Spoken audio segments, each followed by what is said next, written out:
But it should happen organically. I mean, if it, especially with the kindly ones, I had a really short deadline, so I was working a lot on that. Like all I did all day was work on that.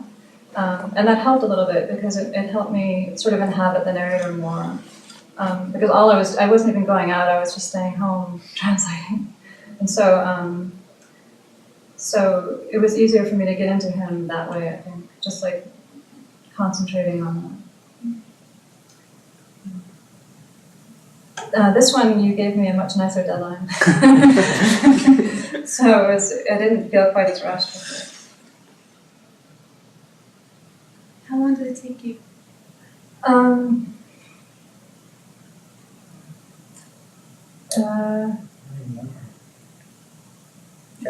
want to say that we talked about starting in like January. I think I did 9 months. Yeah. I think I did about 9 months. It actually took the same amount of time for this as it did for the kindly ones. And the kindly ones was 1,000 pages, right. And this was 500. But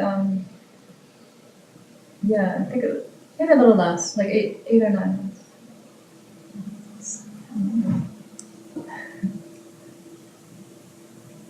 Yeah.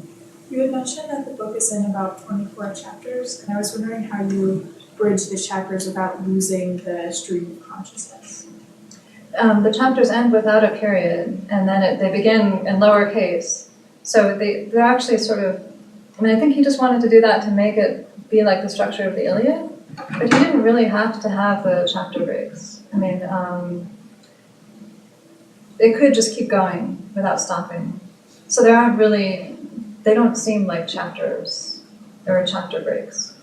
So it was actually easy to just keep going. And actually, I wouldn't even stop sometimes. I would just keep going on to the next one. And, the only really different things were the Lebanese book.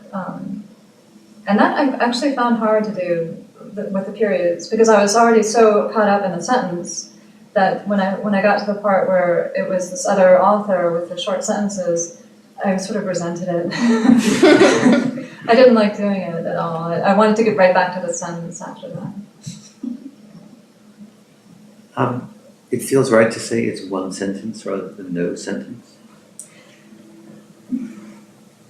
You can add periods in your mind when you're reading it. I mean, you can sort of put in periods. So it's not quite like Joyce. I mean, he cheats a little bit. And there are semicolons, and there are colons, and there are dashes. So, yeah. No, it's just good. As you read, I was thinking how this would affect your reading of it, but then I thought it would affect your writing the book. To write and say, I'm not going to have a period, is going to just make you generate language differently. And if you can, and so it's not whether it is or isn't technically a sentence, it's just that you make a commitment to a particular, it's not quite like not having an E in your book, but something of that sort. Yeah, I think so. I think I've read somewhere that when Mathias was writing it, he had a lot of post-it notes. So he sort of structured the book that way. Like he decided what was going to happen when, but then he said he got the idea on a train. He was on the train from somewhere to somewhere, and that's it was sort of, as you say, it's like a way of it's more this like the sort of long ongoing thing that you wanted.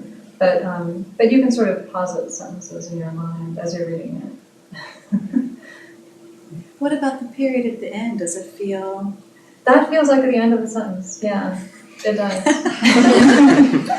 I was wondering about that too, and I think it's a beautiful ending. I like the ending a lot. I don't want to give it away, but it's worth getting to the end, and it feels that like there is some kind of closure too. Yeah, I was really curious coming up to it how it was going to come to an end, because it doesn't really feel, I mean, things are advancing and happening to him, but it doesn't feel like there's a natural way to stop that. Right. And then just in a few pages, he just kind of grabs it and finishes it all. It's really beautiful. Yeah, it is. Yeah. And he comes to some sort of realization. I won't say what, but he becomes more at peace with himself at the end. Anyone else? Yeah. I'm still stuck with your expression of being faithful to the words.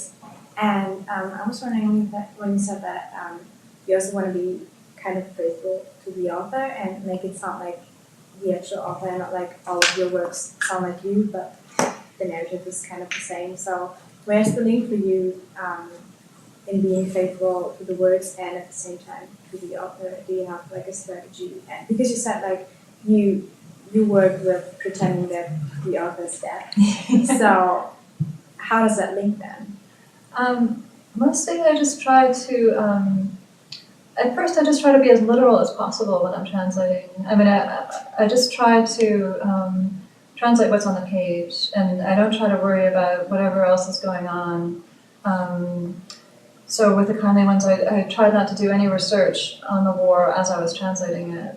But he had this DVD that was a whole bunch of documentaries and interviews and articles and stuff like that. But I didn't look at the DVD until I was completely finished with the book, because I just wanted the words to speak for themselves, and I wanted the narrator to speak, and I didn't want like all of the other actions going on in the book to take over that. So then when I finished, I looked at the DVD and I looked at all these various documentaries and things, and I talked to the author, and then I would revise according to that. But when I'm translating, I just try to just do the words and not worry about anything else. And in this case, it would be like I saved all the research into the Yugoslav War and Croatia and Serbia and all that until the very end, until I was done. And so I just try to, when I'm translating, I just have the book in front of me and the computer, and that's it. I just go off, and that's all I do for like 5 hours a day. Yeah. Other people work different ways. I mean, a lot of people like to read about the period that they're writing about as they're translating, and it works for them that way. But it just, I like to have not that many distractions when I'm doing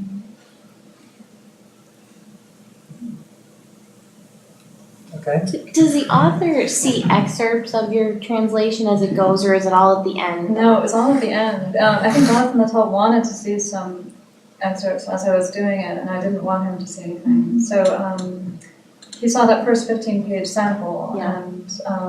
and that was it. And then 1,000 pages later, I sent him the final book, and then he made some suggestions and we worked from there. But usually the author doesn't see anything at all. Is that nerve-wracking when you're waiting for their response? Yeah, it is, in a big way. I hadn't heard from Mathias for a while, and so I was really worried that he didn't like the translation. I just heard from him actually last week, so I was so relieved when he liked it. Yeah, because some authors can be really difficult, especially when they don't know English. They think they know more than they do. And so I won't mention any authors, but I've worked with quite a few who think that they know more than they do, and so it's been really difficult trying to convince them that actually we want it to sound like English and not like translationese or franglais. Or, yeah, it can be hard. I like that.